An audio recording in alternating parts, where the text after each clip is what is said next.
welcome to For Wales, See Wales with me, Will Hayward. Me, Robin Morgan. Me, Mel Owen. And me, James Evans. Okay, well, we have the rarest of beasts. We have a lesser spotted Welsh Conservative who has joined us today, Mr. James Evans, the Shadow Cabinet Secretary, we'll just say Shadow Minister, for Health and Social Care, and a member of the Senate for Brecon and Radnorshire. Hello. Welcome. Yeah, it's great to be here. I don't know why people are so scared to come here. It's a lovely place. We're great people, you know. Yeah. Or are you talking about Newport? Both. So, for people who don't know, James is a Welsh Conservative MS. You were elected back in 2021? 2021, yeah, during the COVID era. God. So, and really nothing's happened for the last 5 years that you've been... Oh, it's just been so quiet, isn't it? In the Senate, nothing's changed. It's just been mundane. That's what I thought I was getting into, really. So, first things first, there is almost certainly going to be points in the next hour where you wish you hadn't come on. But Probably. But what we want to say is we are genuinely really, really grateful for you coming on. I think it's easy for politicians when they've just won something or just been elected to come for interviews, but it is quite hard when, especially if you're in the shadow cabinet, because there's not actually as much you can say because you haven't got a record necessarily to fall back on. So we are very, very grateful for you coming on. No, I think it's really important. As I've said to you before, people in our position should be up for scrutiny. And I follow your podcast quite regularly, actually. Me and the half watch it at home. She loves the podcast, Do you actually watch it together? Yeah, we don't watch it together. She watches it on her own. I tend to watch it when I'm sat in the bath. So That is an image nobody asked for, but here we are. Thank you so much. Yeah. Every time we record now, that's what I'm going to be thinking of. You've ruined the podcast. I'll be honest, for you've got to me. do something when you're in there, haven't you? I just get bored otherwise. I don't like sitting still for too long. Are you a Bubbles man? No. Is this the hard-hitting journalism that you thought you'd bring to the question number one is, are you a Bubbles man? Right, I think Actually, I do put muscle relaxing. It's like a salt, and it's actually really good. Actually, you buy it from B&M. It's really good. And you're wearing Other a towel shops are from the waist available. down as well, which is great. It's been smashed. Perfect. today's sponsored by Baths. Yeah. Right. So the way today's going to work, it's going to be in three sections. The first section, we're going to have a chat. We're going to get to know you. The second section, we're going to ruthlessly hold you to account. And in the third section, we'd like to have a kind of more general chat about the future of Wales, where you see it going, because I think when coverage of Welsh politics, you hear a lot from Eluned Morgan, you hear a lot from Mark Drakeford. The Unicorn says a bit. Andrew R.T. Davis makes his voice heard. Darren Miller is around, and but we don't hear from people who are in that more peripheral side of it. So it is interesting. I think we've got to start with the elephant in the room. What is wrong with your leg? So I busted playing rugby about 12 months ago against Bedwars. I had a great hit had against me. I was at the back of a ruck, planted myself. I thought I was amazing at the time. I was playing probably the best rugby I've ever played in my life, even at my age. And someone come and hit me slightly from the side. It was a good hit. It was a bit of a Richie McCaw hit. I went down, I heard a hell of a snap. I actually thought my leg had broken. No. And I can remember going down, and I just closed my eyes. And I can remember when my best mates come along, he said, "Oh my God, are you all right?" I've tried my best not to swear today on this podcast, but I was like, no, I said, look, I said, I'm in a hell of a lot of pain. Oh, God, I'm glad you warned us. I said, just tell me one thing. I said, is the bone coming through the skin? And he went, no, mate, you're fine. I said, oh, thank God for that. And he went, but just let you know, your kneecap's floating down the side of your leg. Oh, was it actually? It was actually floating down the side of my leg. And then our physio come on, she's Lush Darnell, come on, and she was like, you're going to be in a lot of pain for the next 2 minutes. And I said, why? She said, because I'm going to put it back in now. And so she moved it? She moved it there and then and put it back in for me. She said, because if I don't put it back in now, it's basically going to seize up, you're going to swell, and you'll have to be knocked out, or they'll put it back in hospital. It's going to be an agony. I'd love to be one of those physios, the excuse to hurt rugby men and be paid for it. It's what I've always dreamed of. But in fairness, it was very good, and put it back in. I actually thought I could get back up and play on after it went back in. That is the straight white man confidence, isn't it? Just to be like, I think I can fine. carry on. I was like, my kneecap's over there. Fine. I'll just carry on. And it was like, no, this isn't happening. So that was a year ago. Yeah, so my last rugby game was literally being stretched off a pitch. Do you ever, when you're on an NHS waiting list, play the card that you are the Shadow Cabinet Secretary for Health and Social Care? Never.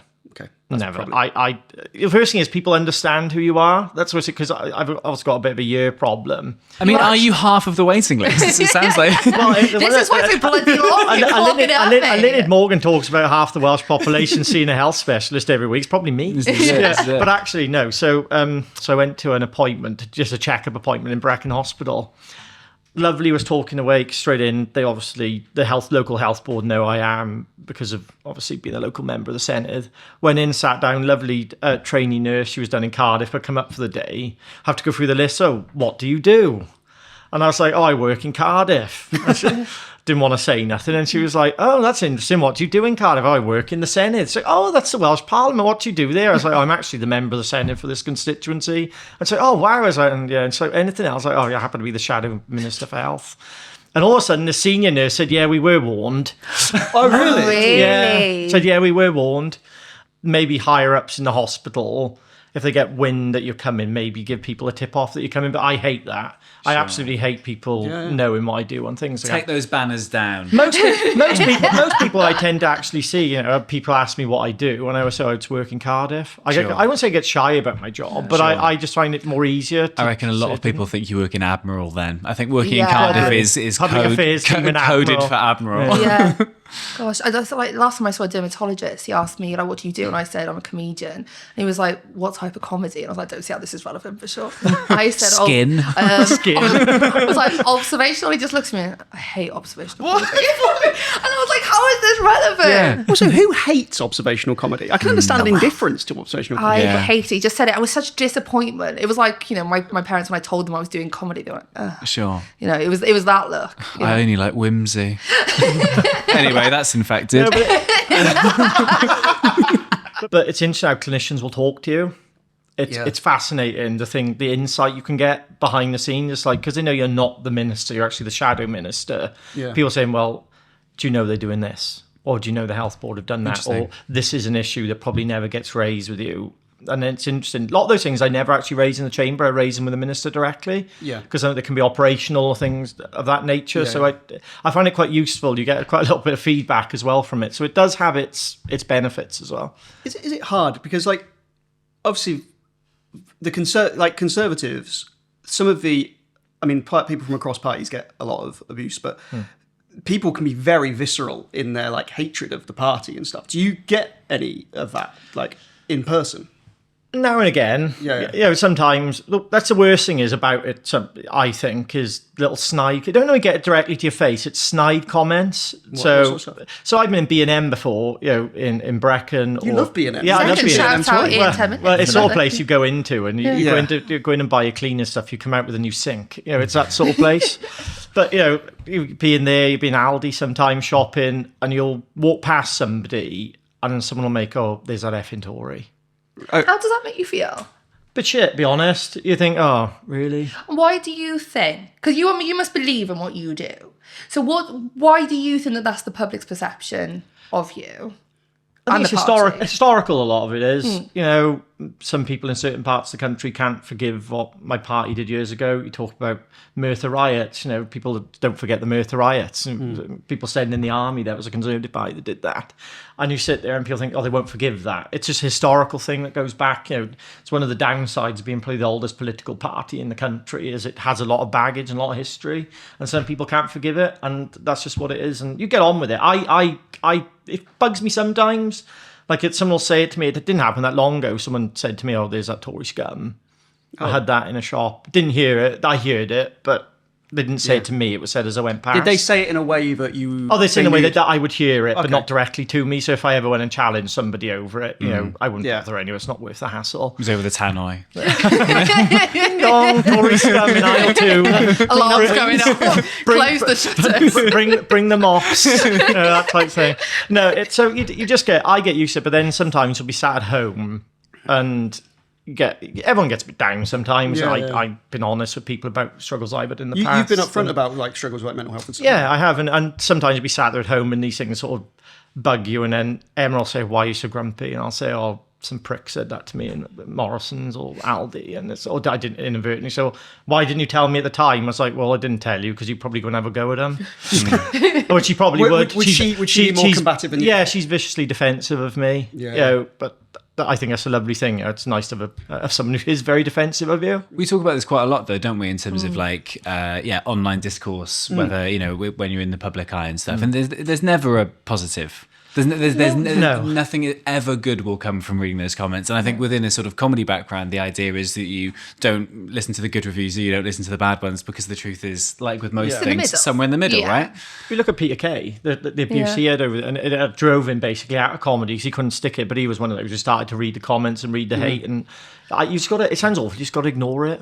But that is easier said than done. It is easier said than done, and I Yeah. always say that. Oh, you just got to ignore it. But then when I feel a bit shit at home, I'll start reading through the comments. And I don't know why you do it. When you're down, you should leave them alone. But when you actually get down, I think you sort of gravitate to reading the negativity. Yeah. It's weird. The difference with like what we do say is that, you know, if somebody doesn't like something we've created, okay, it wasn't for them, that can hurt us, and I'll cry, you know, that's what I do in the bath. And then, but you know, we get over it because but you know, for you, because you're doing something, you see yourself as serving the public. Yeah. So for them then to feel that about the way that you're doing it, it's quite different, isn't it? It is, you know. I would say serving the public is an honour, but it does come with its downsides, you know, and the abuse you get is just, it sounds awful. It's part of what happens now. Okay. You just got to sort of get on with it, even though I think the most frustrating thing I sort of get on with it. My mates are the same. They can't understand some of the abuse I get. Really? Emma can't get it, my family get, but then people say, well, they don't know you. Yeah. They said that what their vision of me is probably not the vision of what my friends see, or we do dehumanise people in public, in like the public view, don't we? They're like, in the view of most people, owned by the public, aren't they? Yeah, it is. So And you can't have any weaknesses, or if you say something that perhaps the public don't like, they vilify you for it. But fortunately, when you're in the position that I'm in, and especially people in government like a Lynyd, Jeremy, and others, you're going to have to make decisions at some point. You're going to have to upset people. And when you upset people now, it means rather than people just being upset with you, they want to send you quite horrible, nasty, abusive things about you, your family, about your future. And I try and make a joke out of it as well. You know, people send horrible stuff to me. I tend to write, oh, thank you for your lovely comments. Hope you have a lovely day. Yeah. It tends to shut that down, actually. Yeah. I think that sort of killing with kindness, I think, is always something, how I deal with sort of like... You're very good at it as well. You're so funny. The thing with is, it you're as well. genuinely quite kind. Yeah. So, As like, That's great. whereas, That's very nice. you do it very well, actually. Killing with kindness is the best way. It is I think so, but I suppose in terms of 30 years ago, I suppose people would still disagree with things that a politician would do, or comedy, that kind of stuff. But it's just so easy now. Whereas that idea of there was so many steps to reach someone before, wasn't there? If you Whereas felt now so angry that you'd write a letter and then find a stamp, go to the post office and then go right there, or go to I suppose like a constituency surgery or something. But like, people think you're in like this cult and you all stay to your own party, people who support your views and ideas. It's completely a fallacy and a myth here. In the interest of not being miserable bastards, then I think we should talk about something nice, because it is your birthday today. It is. Penrith happy. That's why there is a balloon behind you. I did see it. It's very neat. We got you a Union Jack balloon. We also have got you a cake. Oh, that's very kind of you. We've got you a cake. Yeah. So here is your cake. Thank you very much. That's very kind. Your birthday cake. Thank you. It's not cheese. I'm not Drakeford. It's not. We thought we wouldn't go cheese again, but we didn't know how many candles to put on. So we thought it might be fun for you to put on a candle for every single MS you think the Tories are going to get in 2020. I don't think you've got 96. we actually bought 20. I tell you what, there should be one between 1 and 96, and I think it'll be somewhere between there. Nice. And I don't think You think you get one? Yeah, I think we get one. I think we'll get one. Brecon and Radnorshire. Brecon and Radnorshire. Well, it's not that anymore. It's Brecon Towy Nares now. Well, it's now your constituency is now a coastal constituency. Isn't it is. Yeah, I've always had a great interest in actually marine life on the coast, so it's actually quite nice. I've actually got a bit of a coast now in the sea. What's going on? So the new boundaries that they've done for the Senate election, it's insane. Go on. They have combined, because there's 32 Welsh constituencies. Yeah. And they've combined, they've paired them. So two have gone together. And Brecon and Radnorshire, Mid Wales has been combined with... Swansea, East and Neath. Sorry? So what's the most northerly point of your... That's hilarious. That constituency, like, roughly? So Llanbadarn Fynydd would probably be the most northerly point if you were going up to Montgomeryshire. So on the A470. So it's pretty much from Montgomeryshire down to Neath. It's further down than that, actually. It's the Swansea Bay University campus. That's hilarious. Who came came up with this? The Boundary Commission for Wales and their great wisdom. Wow. How many B&Ms are there in your new constituency? I tell you, I'm going to have to get around them all. I hear there's a massive one down in Swansea, so I'll have to go have a look. Would you like a slice?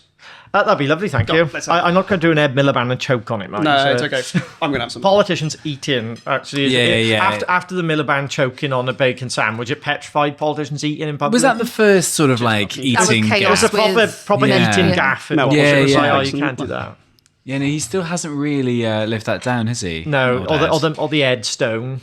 Yeah, the Edstone was hilarious. The Ed Stone. Actually, I seen something on YouTube, actually, that it's now in a shopping centre somewhere. Yeah. I was writing on a Radio 4 show at the time where I think it was that Labour leadership contest, and one of the other writers was gagging up another candidate's speeches for that. Yeah. And apparently there was somebody who worked for the Ed Miliband team who just kept pitching the Edstone, but like had been doing it for like years and years. Like they just couldn't get this idea out of their head. Like There was a we reason gotta probably do- why it never come to fruition. Yeah, and then it happened. Everyone was like, do you see? 100%. But also, I just like they're pitching it because he's already got it made, and he's like, "Can you please use this? My wife is killing me. It's in the garage." I tell you what, it's one of those things of political sort of failures. That was one of probably the highlights for me. There's been some, Yeah. Boris's, when his umbrella blew inside out somewhere. Well, he'd done a lot of gaffes actually over his time. Yeah, but yeah. Yeah, I Getting think stuck on a zip wire, which I'm told was all a bit of a setup. I think my Yeah. favourite one was where would he kick a child or something? I was playing rugby actually. Yeah. He rugby literally ran tackled a flat out child. at a child.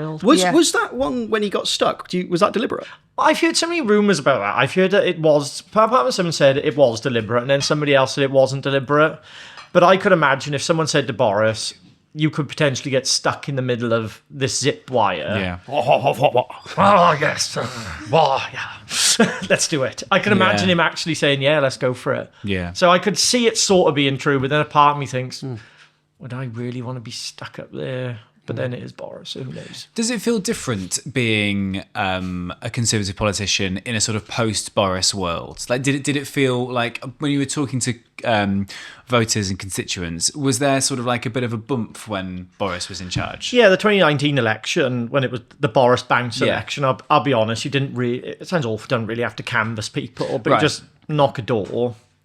Hello, I'm with the Conservative Party. Would you like to get Brexit done? Yes, I'm voting for Boris. And it was like, lovely. Right. Next house. It was very much yes or no. And actually, in my part of the world, which voted leave anyway, it was very much people just had enough of Brexit. It was like, we just need to. The get it done slogan, I think, was probably one of the best political slogans there's ever been. Just get Brexit done. And people just bought into it, and the bounce was there. And then post-Boris, sort of like the Truss. I mean, did that feel like a real turning point when you were chatting to people? It was just a weird time. It was a weird 4 days.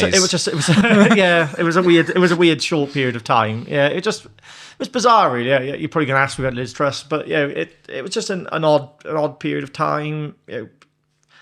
Just seemed. I thought that was when it started to go wrong. That's where everything started to turn. And I actually thought, I'm a realist and I'm a pragmatist as well. You thought it was Truss where it went? Not. No, like I thought parties it was and turning. Downing I thought it was Street and turning before. Yeah. And I actually thought that the public mood was turning. And it does come a point where every government runs out of steam. It seems, except the Welsh Labour government here. But regardless, that people like change. People do get a bit sort of fatigued with the same government over and over again. Yeah. And I'm a realist, and even though I'd like the government to carry on, I was a bit realist, seeing it was one thing after another, and I thought, misery. and it was like, we just need to get this over and done with. It's like, because it was like, this is just carrying on. It was no good. But this is the problem when you're in government too long, and well, I might get into some of these conversations later, but I think that's the problem with Labour, and it's the same with us. The problem is the longer you stay in government, you have more of a divine right to be there. As in you feel like... you feel like it, well, we just deserve to be here because we've been here so long. And I think sometimes you start to lose a bit of sense of reality sometimes. I think the Welsh government are probably at that stage now again. I think my party did it in Westminster. People probably over-promoted. I'm not telling you who you think that is, but some people over-promoted, some people never going to get promoted into jobs because you've been there so long. People then start to lose discipline because it's like, well, I've never been made a minister. I'm never going to be made a minister, so... You've got no skin in the game. You've got no skin in the game, so I can start being a real awkward sod on the backbenches. Then you've got ministers probably who've been there, perhaps shouldn't been there because sometimes people resigned or left, and it's just... And governments just think we got a time to be. And I thought we got arrogant in government and we started betraying people, betraying things that we said to the electorate we was going to do, and you get punished for it. You break your promises, people won't forgive you for it. Okay. And it's a principle of mine. I think if you say you're going to do something, do it. And it's something you might have heard me say in the chamber a couple of times. I don't make promises I can't keep, because I think it's a lie to the electorate to do that. And I think there are some political parties out there telling blatant lies to the electorate about how they're going to improve things, or they haven't told anything. We're talking about reform, how they're not going to improve things because they're not said how they're going to do it. And it's just blatant lies. And I think you're just misleading people. And I think that's why people are pissed off with politicians anyway. Okay. As you brought her up, let's talk Liz Truss. Okay. You were one of the two Tory MSs who backed Liz Truss. Three. Joel James backed her as well. MSs. Oh, yeah. Joel James backed her as well. James backed Sorry, I clearly don't pay enough attention to Joel James. Oh, come on. I mean... Poor, that's a oversight on my part. Oh, and Andrew. Is he still Welsh? How many joking? But you said you actually wrote I remember it because I was at Wales Online at the time, and you and Laura Ann Jones wrote a piece for Wales Online, and you said Liz has a plan that will put money back into people's pockets.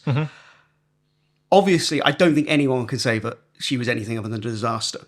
How do you regret that? Because I'll be honest, if you go through life with regrets, you're going to live a pretty poor, sad existence, I think. So I don't regret anything that I've done in life, because I think the decisions you make who you are going forward. So I don't regret backing Liz. And I'll be honest with you, I can remember when the discussions were had around the mini budget. And I'll be honest, and this is, I'll probably get told off for saying this, actually the discussions that a group, as a Conservative group, had and actually input into Westminster policy was being listened to, and actually our sort of feed in a lot more listened to under Liz's time than under Rishi's time, for example. So I can remember I was part of a group that basically discussed the mini budget. It was talked about, and I can remember saying, "Is this something you're going to do over a 4, 5, 6 year period?" Because I agreed with some of the measures around cutting tax. It's a Conservative principle, personal responsibility. And it was like, well, no, this is going to be done at a rate of knots. And I can remember sitting there thinking, well, this is over. This is doomed to fail to start with. And I made representations known, and obviously what come to fruition. But I wasn't pleased with how it reacted. I can remember speaking to a number of businesses after. They was all in agreement with the policy aims, just not done, like we was running out of time. Because I think it was all rushed. It was too rushed. And actually, some of the stuff Rishi did in the end was actually following some of Liz's things, but actually a bit more implemented at a bit more of a steady pace. Let's talk about Welsh Conservatives then, because I've covered Welsh politics for quite a long time, and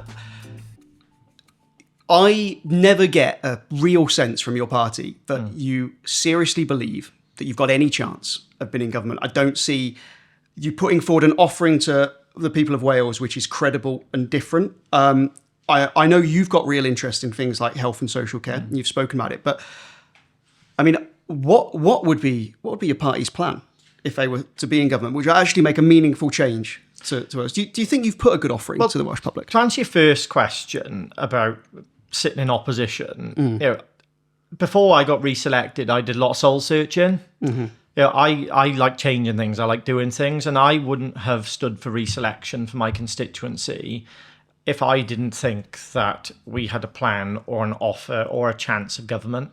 Because I don't want to sit in the backbenches for 25 years or another 10 years, whatever it is, achieving nothing. Right. Because I always think you've got to deliver and have a purpose. Right. Why you're there. I think if you're just there taking your salary and raising the odd issue every now and again, I think it's a waste of time. I think you've actually got to want to do something and change things. That's why I restood, because I thought we had got a good chance and a good offering. You know, some of those plans will be announced at conference, which you'll hopefully go into, Will, which I can imagine you'll be at. But try and stop me. I bet you can't wait. But actually, around some of the health side of it, you know, my view has always been change needs to happen. Yeah. The Welsh government, well, Jane Hutt basically set up the system that we have now of health in Wales. I don't think the health system in Wales works for the demographic we have now, for the number of people accessing the NHS system in Wales now. So I think we need to look at some fundamental major reforms of the system in Wales. whether that's around patient choice, whether the health board system in its current structure works, whether we need to put more money into primary care. Mark Drakeford actually talking about this issue, because actually we need to stop people getting sick. We need to actually make sure that less people are going into secondary care. Because if you look at the Welsh Government's budget, the 20-odd billion that they have, half of it goes on the health service. We spend more on health than other countries, some countries in Europe. Okay, but we've got a substandard health service. So my view would be, I'm not around tinkering around the edges. I want to make big reforms to the system, but that can't be rushed. And one thing I don't want to do between now and the election is when I formulate what I'd like to do. What I don't want to do today, with respect to the people who are actually patients across Wales, is start blurting out shit, basically, which doesn't mean anything, and actually come to you in time and the public in time and say, this is what I want to do. This is what I think needs to change in conversations with nurses, doctors, clinicians, and the third sector. This is what I think work. This is how I think the change needs to happen.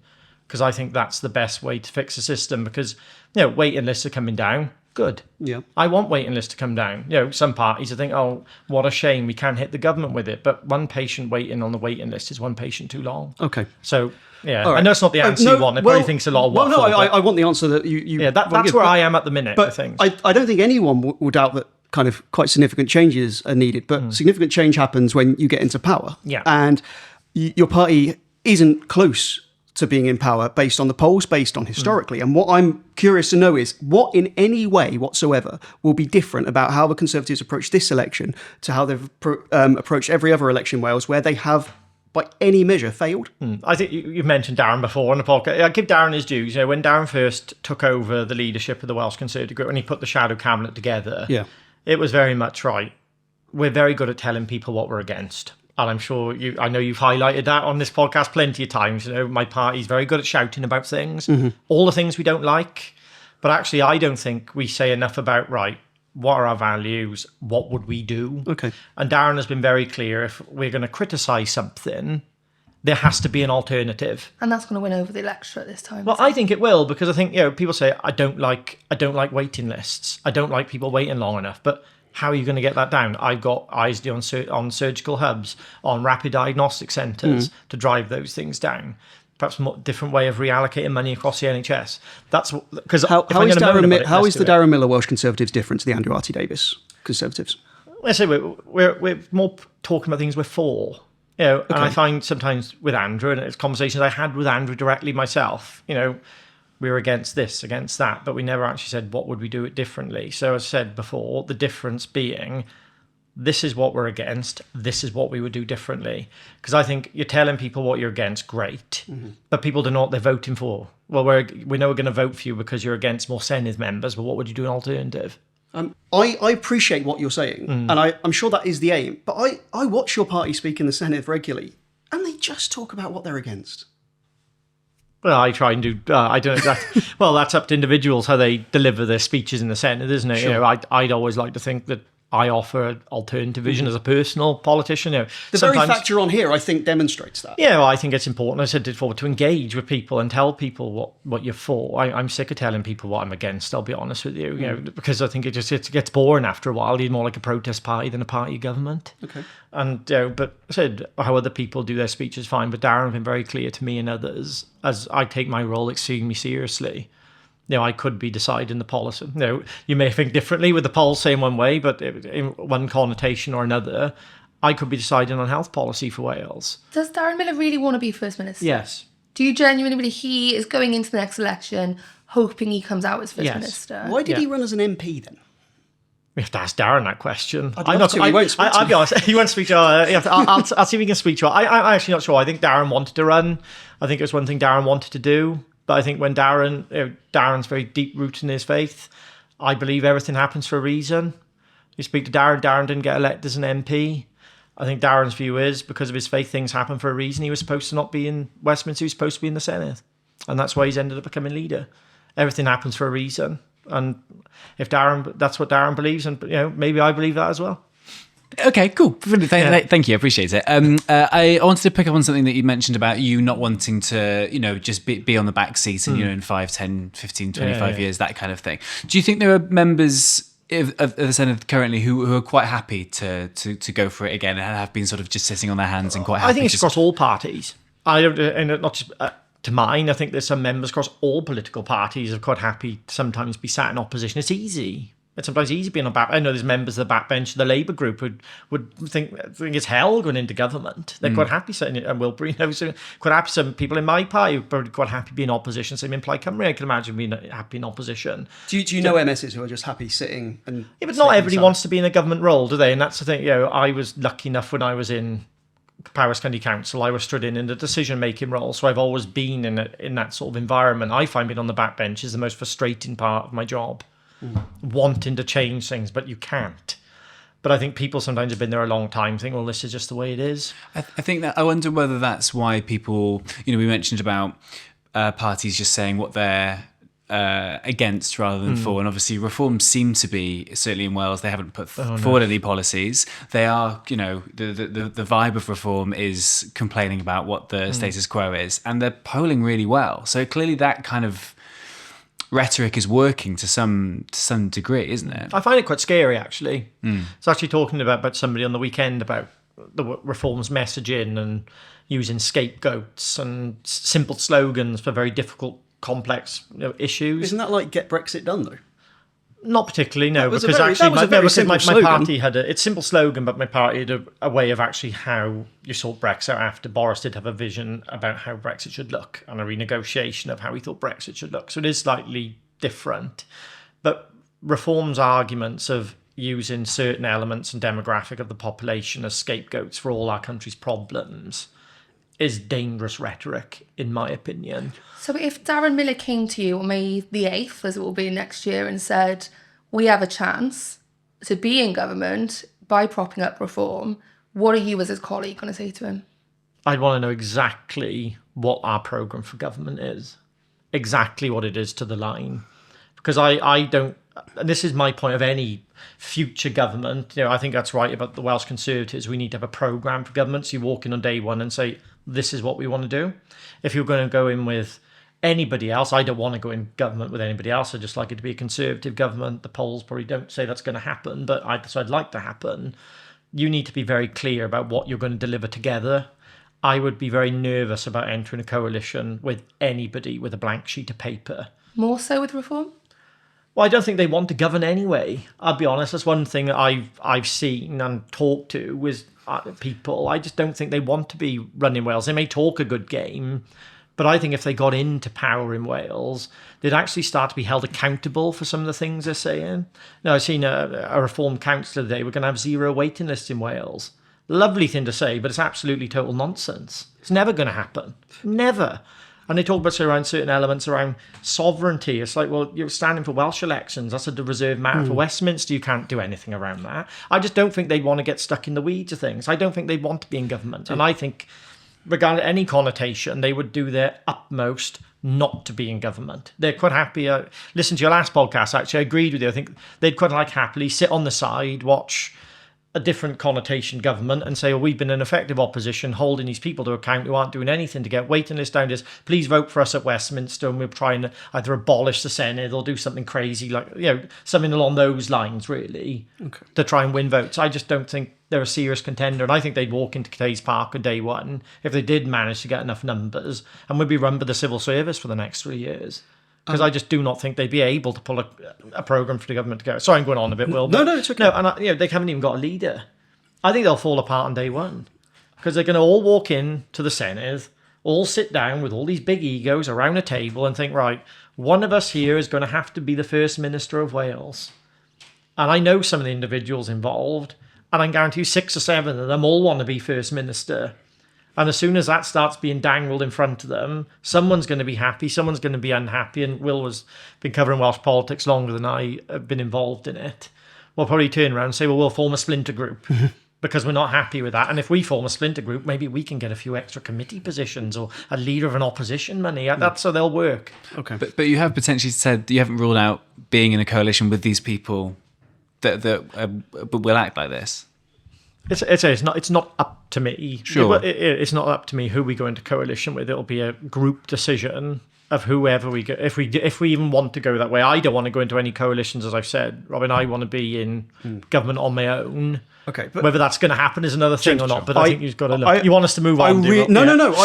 I really appreciate how straightforward you're being with your answers. Yeah. It's really, really great. I think that's an antidote to a lot of what we see with people getting frustrated with politics. But if we're going to be really straightforward, there is literally no way the Tories are going into coalition with any party other than Reform, because all the other parties have said, no way, there's no way there's going to be a Labour government with the Conservatives. There's no way. Plaid have absolutely ruled it out.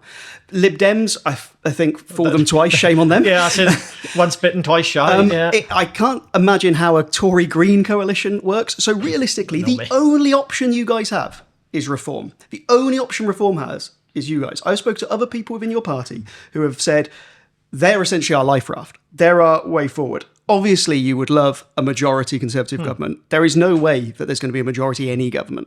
No one's going to win a majority. Well, truth be known, we'll be very straight. I think we're going to be very in a state of paralysis, actually, after the next Senate election. I don't know if you think the same, because I don't think... I'd like to think we're going to be the largest party, but if you go on current polling, no one is going to be the largest party. And I think it's going to be a very long time until we find a government of any shape or form. But if you go on current polling, I'll try and make sure I make a Conservative government, but that's the same for almost every government in Europe. Well, is Europe a coalition, isn't it? And they manage to function. They hold on just about. Yeah, well, they seem to be doing better than us in lots of ways. So, just being really straightforward, the only way you're going to be in government is with Reform. So, I think there needs to be a kind of offering of what like red lines would be and what would be conditions of you guys joining with Reform. Because I suppose on the one hand, you're saying these people are a real threat and have no plan, but also they're our only way in. Well, there's lots of different different connotations of how governments can form. You got supply and confidence arrangements with people, whatever I forget what they called the coalition that Plaid Cymru and Labour had together. It wasn't a coalition. It was cooperation. The cooperation agreement between the two. You could have you not read budget it? agreement. Have you not read the cooperation? You'd be amazed. I read it at the time, but I found it so boring. I put it down. But after that, it was one of those things. There's lots of different connotations of how things could work. But as I said, red lines are things that you need to discuss after. I think, because so people don't vote. But I don't even know what Reform's policy platform is. I know we're going to move on. No. But for anybody listening who would traditionally vote Conservative, hates what they're hearing from Reform, and is questioning whether to vote Conservative in the next election on the basis of you won't rule out being in a coalition with them, what would you say to them? I'd say to all the people out there, if the public of Wales vote for change, which I hope they will at the next election, I think it's incumbent on politicians to be grown-ups in the room. I've said this to my own party members who are very unhappy with any type of coalition, whether that's with Reform or other parties in the Senedd. You have to be a grown-up and realise that people have put you there to make decisions. They've put you there to act in the best interests of the country. And sometimes you have to bite down on the bullet a little bit and think, right, this isn't exactly what we wanted, but the public have voted for change and we have to enable that to happen in some form or another. And I think you have to have that honest conversation with people, because if you're there just being a disruptor, you're not benefiting anything to public life in Wales. And I think you sometimes have to be a grown-up in the room and think, well, actually, I don't quite agree with that, but in the best interest of the people of Wales, we're going to have to go along with that. And I've said that to some party members. They don't like being told that, but unfortunately, that's what being an elected representative is. It's felt like the last sort of 18 months to 2 years that Andrew RT has arguably been a disruptor, with his social media presence and that kind of thing. It seems like that's the playbook he's been trying to utilise. Would you agree with that? I think Andrew's appealing to a certain type of the electorate, Some of the things Andrew was putting out, I didn't agree with. Nothing I haven't said to Andrew himself. Sure. I've raised it with him directly. What didn't you agree with? Some of the tone sometimes I thought was against everything. And actually it's like, well, we're against this. What's the message, what we're going to do differently? And I'd never seen that coming through sometimes. It was all just refer back to the manifesto we had before. And it was like, well, that's gone now. What are we going to do now? Policy has shifted. The times have changed. And I that's what I was a bit annoyed with a lot of the time. It was, nothing being against things, but tell people what you would do differently. Because I think people just sit around and think, well, you're just a protest movement.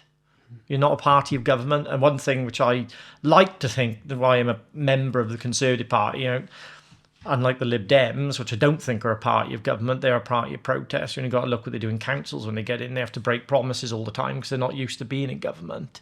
My party, the Labour Party, are used to being in government. And you have to project to people that if you get elected, you are credible and you can do the job when you get there. And I think that's an important thing for a major political party. And if you don't present that, you look a bit of a laughingstock.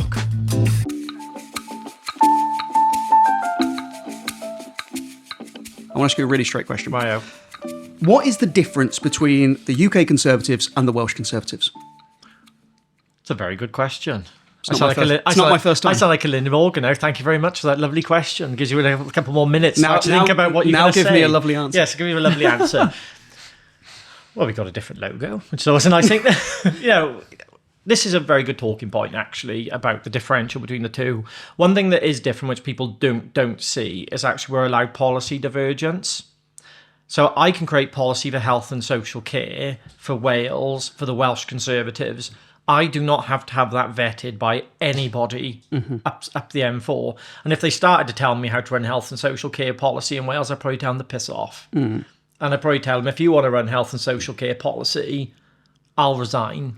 But it's because I want to be running policy for Wales. So we're allowed to create our own policy. But do you? Yes, we do. I do. I'm in the process of creating policy on health and social care matters. In the last 10 years, can you tell me a way in which you think that your party has most diverged from the UK party?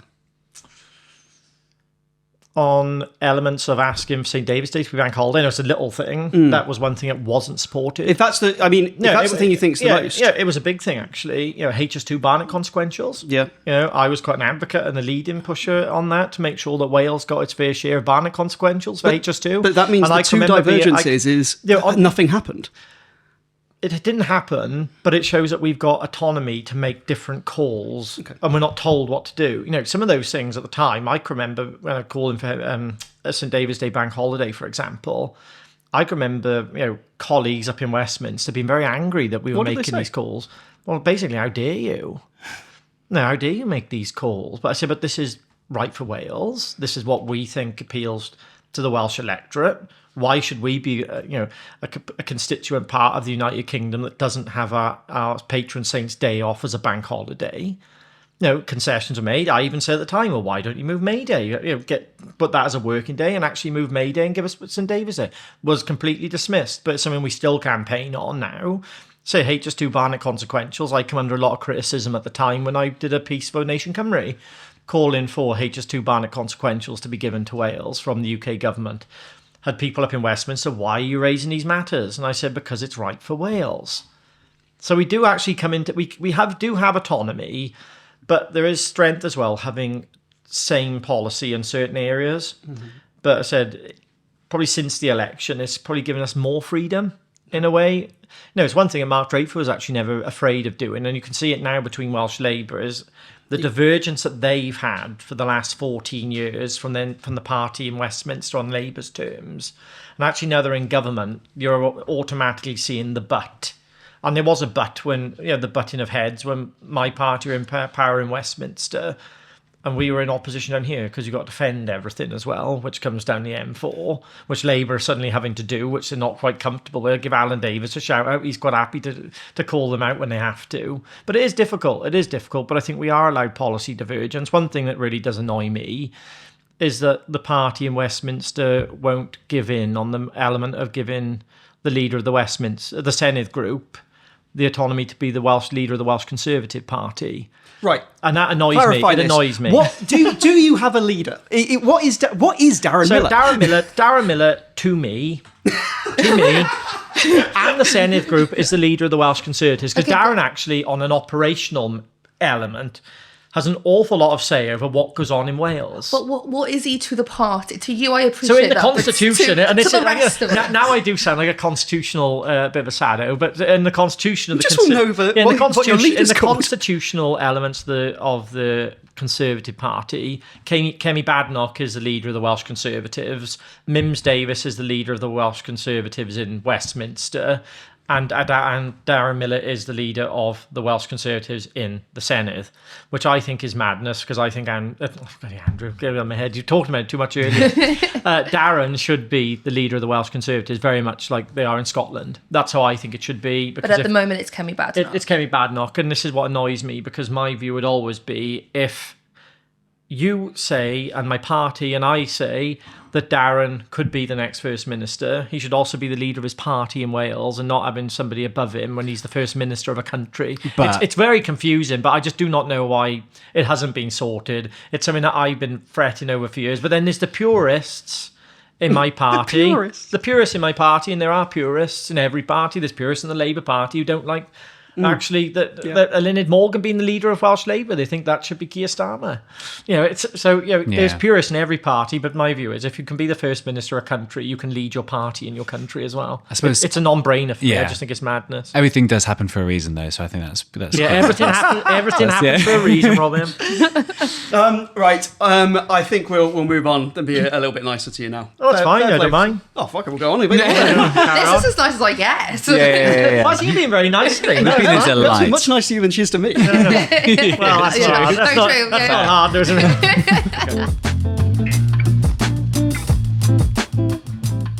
Okay, so to finish off, we're going to throw some quick fire questions at you. Some of these are really nice. Some of these are, I think you'll have fun with all of them. Okay, which opposition party, as in a party opposed to you, MS, do you like or respect the most? I respect Jack Sargent hugely. Jack Sargent's probably my best friend in the Senedd, actually. Did you know him before you were in the Senedd? No, never met him before. Jack actually gave me a lot of advice when I first got there. Jack and I are friends, mess each other quite a lot. He probably would hate me saying that. Probably does me and him more damage in a political party. But no, Jack and I get on really well. I think he's a great guy.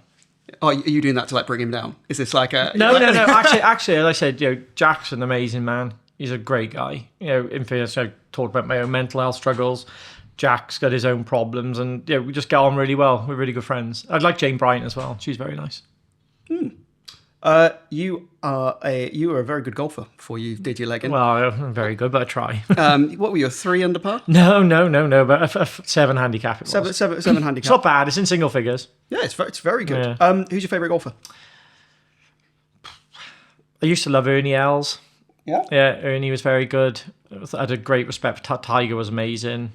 Loved Colin Montgomery's golf swing. They used to call him Mrs. Doubtfire in America. What did you like about his swing? But it was a nice swing, just a nice golf swing. This is like me watching golf. Like, that's a nice swing. It's just a nice swing. It's just a nice golf swing. Smooth. Yeah, just a smooth, very effortless golf swing. But Ernie Els was probably one of my favourite golfers when I was growing up. That was like when you watch the Olympics and you're like, that gymnast, that was amazing. And then there's like 2, 2, 2. Like, no, that was dreadful. Actually, I don't know. I'm not good at this. Doritos all the time. That was shit. In the diving, you're like, too much splash. Yeah. The worst thing is when you do this, you show your age, because you ask a lot of young people, who's your favourite golfer, and they probably say Rory McIlroy. I can remember Rory McIlroy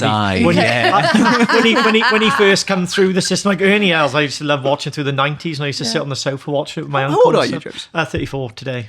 Oh, congrats. Well, we've already done that. Yeah, 34 today. No, I used to watch the golf all the way through, and it was great. You were really young becoming a Senedd member then. How old were you when you became a Senedd member? So 4 years 29, ago, you were 29. So you liked golf? No, I was 30. That's right. 30. You liked golf when you were 5. I mean, you were destined for the Tory party. I love golf and I love rugby at the same time. No, I love both. Which team do you support? Rugby, Dragons. And Gwynedd RC. Big shout out. We just going up the league this year. Just won Division 4 East. Whoop whoop. Weird old whoop whoop, but yeah. Okay. How many seats do you think you're going to win in 2026? Be honest with me. Team 1 and 96. Somewhere between there. So, I could have made that prediction, James. Yeah, exactly. Well, you're probably a better student of politics than I know. I think on a very good night, we could be up in the mid to high 20s. On a bad night, probably around 14, 15. Okay. No, I appreciate standing still or improving. Yeah. That's me being bluntly honest. Okay. Favourite pizza topping? Hawaiian. Oh God. I'm with you.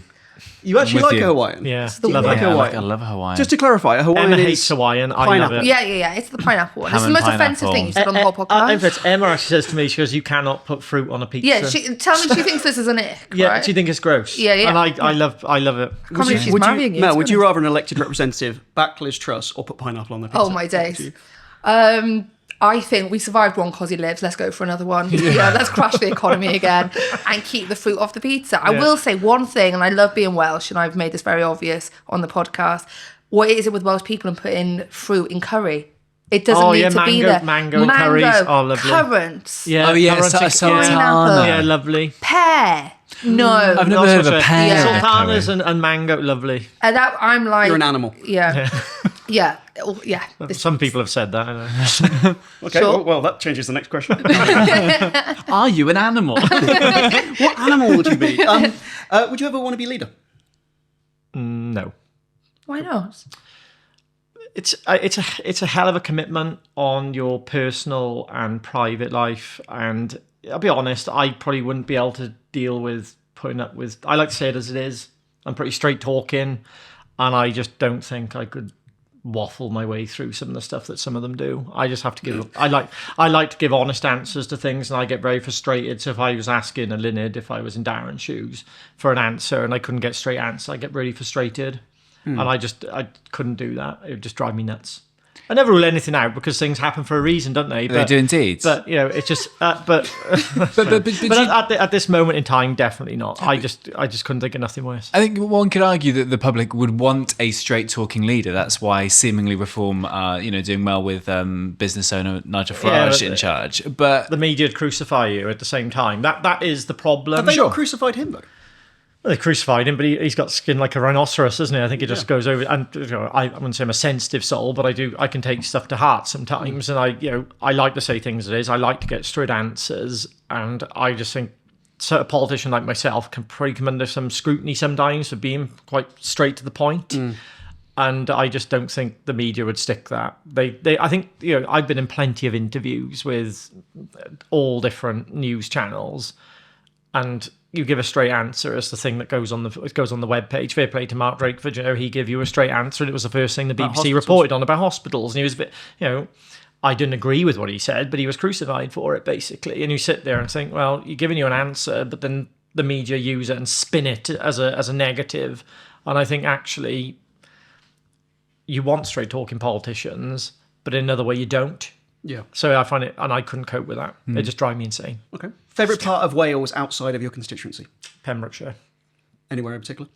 Quite like St David's. It's a nice run there.